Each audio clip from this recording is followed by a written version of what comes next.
The rock world stands silent tonight. Guitars are quiet, amps cold, and an era has slipped away. Ace Frehley, the legendary lead guitarist and founding spirit behind Kiss, is gone. He was 74. For millions who grew up painting their faces silver and black, the news hit like a thunderclap. But what's breaking hearts even more is what his wife, Jeanette Frehley, shared moments after the announcement. Witnesses say she broke down, unable to speak at first. And when she finally did, her words revealed something about her husband's final days that left even the toughest rock fans completely silent. Because behind the makeup, the fire, the fame, there lived a man who carried a story he never told until the very end. And tonight, we're uncovering that story. Ace Frehley wasn't just another guitarist. He was the guitarist, a man whose riffs could melt steel and whose solos sounded like galaxies colliding. From the moment he stepped onto a stage in that glittering spaceman suit, his Les Paul blazing with smoke and sparks, it was clear. This wasn't performance, it was combustion. Ace didn't simply play music, he lived inside it. His every note shouted freedom, rebellion, and wild imagination. He gave Kiss its edge, its danger, its electricity. For 5 decades, he was more than part of the band. To many, he was the band. And yet, the same fire that made him immortal would also burn him down. It was a quiet morning. Too quiet for the fans who had once watched him set arenas ablaze. The headlines came fast. Ace Frehley, dead at 74. Within minutes, social media overflowed with disbelief. Tear-stained posts from lifelong fans, old tour photos shared with captions like, "You changed my life." Even hardened musicians, the ones who had once battled him for spotlight, paused their feeds to say goodbye. For days, the world replayed his wildest moments, the flames shooting from his guitar, the mischievous grin beneath silver paint, the solos that defined the sound of rebellion. But in the shadows of those memories, another story was waiting to be told, one that only his wife could tell. Jeanette Frehley had lived through it all, the chaos, the tours, the fame, and the silence that followed it. She'd known Ace before the makeup and the madness back when he was just Paul Daniel Frehley from the Bronx, a dreamer with a second-hand guitar and stars in his eyes. Over the years, she'd watched him battle through health scares, addiction, and the heavy loneliness that fame often brings. He had made peace with many demons, but some wounds never truly healed. She had been there through the highs and lows, the loudest applause and the quietest heartbreaks. In the weeks before his passing, Ace appeared cheerful to the public. He was back in interviews, promoting new tracks, and even reconnecting with old bandmates. Fans saw energy, but Jeanette noticed exhaustion. Canceled appearances, unanswered calls, and long pauses where laughter used to live. One evening, as they sat in the living room surrounded by gold records and old photographs, he told her, "You know, Jay, time's a funny thing. You can't buy it back." She smiled and squeezed his hand. She didn't know those words would echo forever. Then came his final interview. He looked thinner but calm. When asked what fame meant to him now, he smiled faintly and said, "You can't take fame with you, but you can leave a sound that outlives you." At that moment, it felt poetic. Now, it feels like prophecy. After that last appearance, Ace retreated to his home in New York. He spent his days painting, flipping through old demo tapes, and talking with Jeanette about legacy, how he wanted people to remember him not as a rock star, but as a survivor. He had stared death down before, in car wrecks, overdoses, and endless nights on the road. But this time felt different. Jeanette grew worried when he stopped answering her from the studio. "He never stayed quiet that long," she said softly later. "When Ace went silent, I knew something was wrong."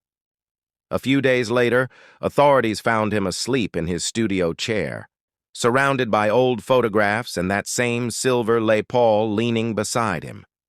He looked peaceful, like a man finally off stage. The spaceman had landed. For good. The world wept. Tributes poured in from every corner of rock history.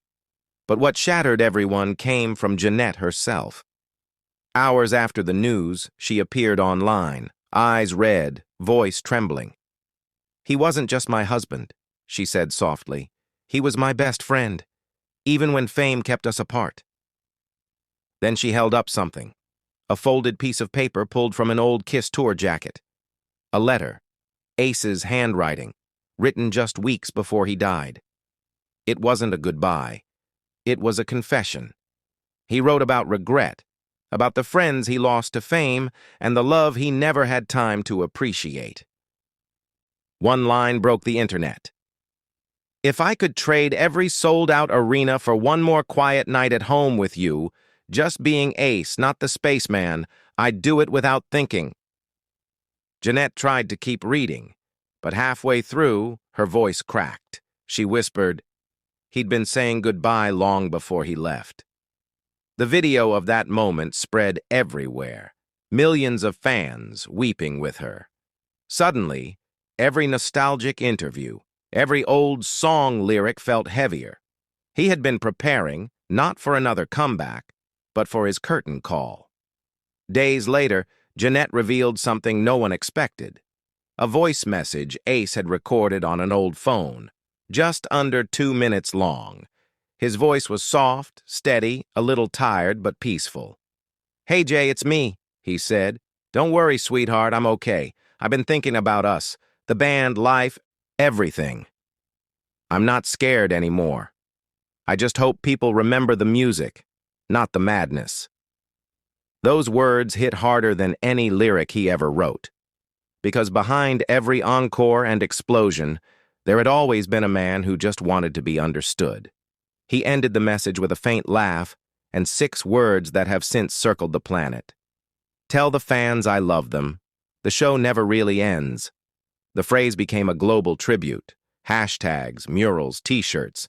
Even radio DJs signed off their shows whispering, "The show never really ends." From New York to Tokyo, rock stations devoted hours to Ace's music. Fans gathered outside record stores and arenas, lighting candles and leaving silver guitar picks on the sidewalks. Many painted their faces in his signature spaceman style. It was grief, but it was also celebration. His former bandmates in Kiss broke their silence one by one. Gene Simmons posted a black-and-white photo from the 70s with the caption, "We started as brothers. We ended as legends. Rest easy." Paul Stanley followed. "No one played like Ace. No one lived like Ace. He gave Kiss its fire. That can't be replaced." And even the reclusive Peter Criss added, "The spaceman's journey continues among the stars. Play on, brother." Those words echoed across every feed, turning sorrow into something cosmic. Rumors spread that Kiss had been planning one last reunion, a final farewell tour that might have brought Ace back on stage. Insiders confirmed he'd even met privately with Paul Stanley months earlier. Now, that reunion will remain a dream. Instead, the band announced a different kind of finale, a tribute concert in New York City, the birthplace of both Kiss and Ace himself. They called it a cosmic goodbye. During the encore, Ace's silver Les Paul would be placed in the center of the stage, beneath a single spotlight, while thousands sang "Rock and Roll All Night." Jeanette, through tears, said she would be there. "He'd want the fans to feel that energy one last time," she said quietly. At Ace's private memorial, friends, family, and former bandmates gathered in a small New Jersey chapel. The air was heavy with silence, broken only by soft echoes of his music playing in the background. In one final gesture of love, Jeanette stepped forward and placed a small silver guitar pick inside the casket. On it were engraved the words, "Forever the Spaceman." Later, she told reporters, "He always said he'd never stop playing. So I wanted him to take one last pick with him." That simple act summed up everything Ace Frehley represented. a man whose heart beat through 6 strings and whose fire still burns long after the spotlight faded. It's hard to describe what Ace meant to the world of music. He wasn't perfect, and that's what made him unforgettable. He was raw, unfiltered, real, a dreamer from the Bronx who turned rebellion into rhythm. His solos didn't just echo through arenas. They became a voice for every misfit, every wild soul who believed music could set them free. He taught the world that imperfection isn't weakness. It's the sound of being human. He showed that even when the makeup comes off and the cheers die down, what truly lasts is the art, the passion, and the truth. Jeanette's tears reminded everyone that legends may shine for millions, but they always belong to someone's heart first.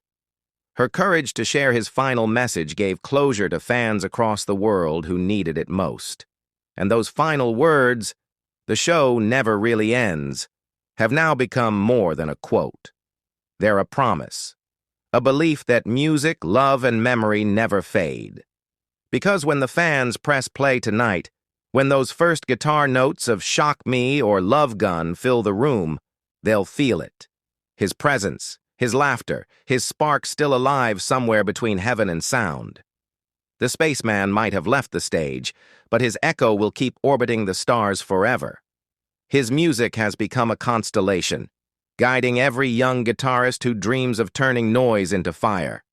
As the lights dim and the amplifiers cool, one truth remains clear across the silence.